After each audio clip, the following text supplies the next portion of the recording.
오늘 이것만 배우고 가셔도 큰 것을 얻어 가시게 될 겁니다. 자, 오늘은 아주 예민하고 조심스러운 질문을 하나 던져보겠습니다. 콜레스테롤 수치만 떨어지면 될까요? 요즘 의료 광고가 너무 선을 넘었습니다. 과장, 왜곡 너무 심합니다. 공포 마케팅이 너무 심해요. 일반인들은 뭐가 진실인지 구별할 수 없다는 점을 이용한 거죠. 유튜브를 통해 진실을 알리려는 양심 있는 의사분도 많아지고 있지만 역부족입니다. 콜레스테롤 수치는 먹어서 높아지는 게 아니라 스트레스로 인해 높아집니다. 이게 진실입니다. 70%의 콜레스테롤은 스트레스에 의해 간에서 합성이 되는 겁니다. 인체 곳곳에 염증이나 손상이 발생했을 때 이를 치료하기 위해 혈관 내부를 돌아다니면서 경계 근무를 서는 좋은 것입니다. 바로 경비병이죠.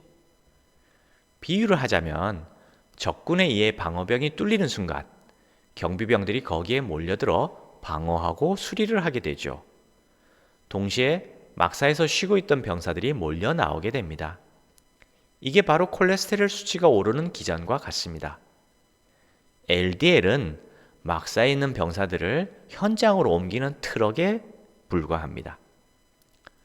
다행히 적을 물리치고 빨리 해결을 하면 다시 경비병만 남고 나머지 병사들은 막사로 돌아가게 됩니다. 바로 콜레스테롤 수치가 떨어지게 되죠. HDL은 병사들을 막사로 운반하는 트럭입니다. 이것이 인체의 건강한 시스템입니다.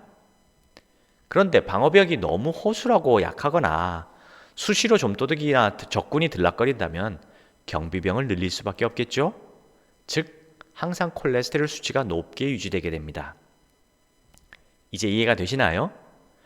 그동안 복잡하게 배운 LDL, HDL, 뭐가 좋네 나쁘네 다 무시하세요.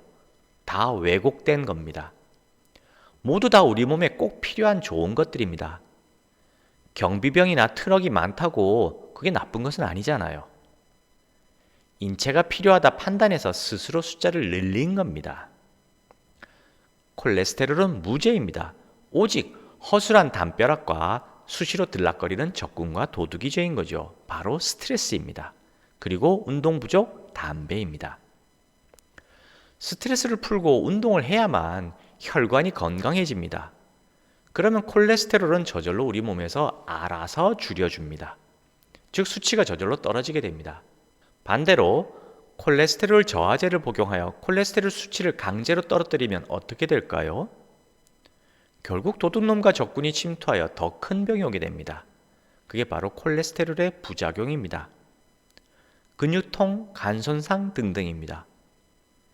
유튜브에서 어떤 의사들은 난 그런 부작용 한 번도 본 적이 없다 라고 말하지만 지식인만 봐도 부작용으로 문의하는 글이 많습니다. 요즘엔 진실을 더 이상 숨기기 힘들어지니 각종 영양제를 먹어야 한다고 주장하는 분도 나타나는데 대타를 내세운 것 뿐입니다. 자, 예를 들면 방안이 더우면 온도계 수치가 올라갑니다.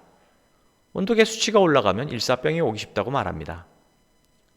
온도계 수치가 낮아지면 줄어든다고 말하겠죠. 이때 누군가는 방문을 열고 선풍기를 틀거나 반대로 방문을 닫고 에어컨을 틀 것입니다. 그런데 어떤 사람이 온도계에 얼음물을 뿌려서 온도계 수치가 떨어지면 열사병이 줄어든다 라고 주장하는 사람이 있다면 여러분은 그 사람을 뭐라고 하실 건가요? 아마 비웃을 겁니다. 그런데 여러분들이 지금 그렇게 하고 계신 겁니다. 시원해지면 열사병이 줄어드는 것이지 온도계 수치가 낮아진다고 열사병이 줄어드는 게 아니죠. 위의 예는 너무 쉬운 것이라 여러분도 속지 않겠지만 의학 정보는 너무나 복잡하고 어렵기 때문에 여러분들이 다 속을 수밖에 없습니다. 바로 그런 사람들이 처방한 약을 여러분들이 아무 의심 없이 드시고 계신 겁니다. 혈압수치, 당뇨수치, 무슨 수치 다 같습니다. 수치가 비정상이란 말은 말 그대로 건강에 문제가 생겼다는 것이지 이 수치만 억지로 떨어뜨리면 병이 낫는다는 뜻은 아닙니다. 인체가 스스로 수치를 떨어뜨리게 하는 방법이나 약을 찾아야 합니다. 또 하나 예를 들면 벽이 갈라진 틈이 자꾸 보이면 건물이 언젠가 무너지겠죠? 그러면 틈만 보이지 않게 메우거나 페인트 칠로 덮으면 그 건물이 튼튼해질까요? 아니죠. 그럼 진짜 치료약인지 수치만 떨어뜨리는 가짜약인지 어떻게 일반인들이 구별할 수 있을까요? 아주 중요한 걸 알려드리겠습니다. 오늘 이것만 배우고 가셔도 큰 것을 얻어가시게 될 겁니다. 방법은 간단합니다. 수치가 떨어진 이후에 약을 끊어도 되는지를 물어보면 됩니다. 원인을 치료하는 약이라면 건강 이상이 생겼음을 표시하던 수치가 정상이 되면 약을 끊어도 재발하지 않습니다.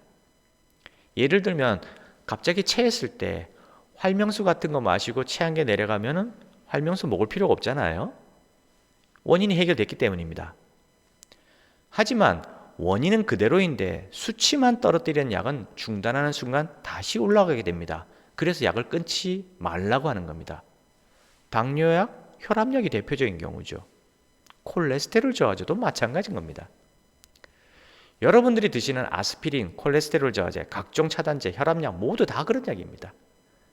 하지만 협심증 한약으로 치료를 하게 되면 한약을 끊어도 됩니다. 양약도 끊어도 됩니다.